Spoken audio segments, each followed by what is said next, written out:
ఈ బిజీ లైఫ్లో ఏదైనా తొందరగా అయిపోతే బాగుండు అనుకుంటాము.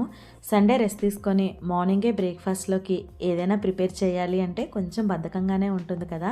ఇలాగా ఈ ఇన్స్టెంట్ వడల్ని రెడీ చేయండి. టిఫిన్లోకి స్నాక్లా కూడా చాలా బాగుంటాయి. చాలా క్రిస్పీగా సాఫ్ట్గా ఉంటాయి. మిక్సీ జార్లోని 1 కప్పు సూజీ రవ్వ, బొంబాయి రవ్వ అంటాం కదా, దాన్ని తీసుకొని 3/4 కప్పు అటుకులు వేసి ఫైన్గా గ్రైండ్ చేసి పక్కన ఉంచాలి.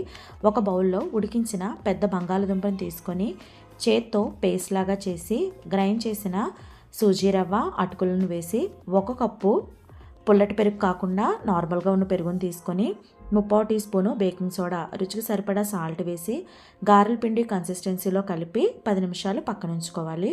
అవసరమైతే వాటర్ని యాడ్ చేసుకోండి. ఇక్కడ చూపిస్తున్న విధంగా గారెల్లాగా చేసి మరుగుతున్న ఆయిల్లో 2 వైపులా మీడియం ఫ్లేమ్లో ఫ్రై చేసి ప్లేట్లోని సర్వ్ చేసుకోవడమే. తప్పకుండా ట్రై చేయండి, కమెంట్ చేయండి.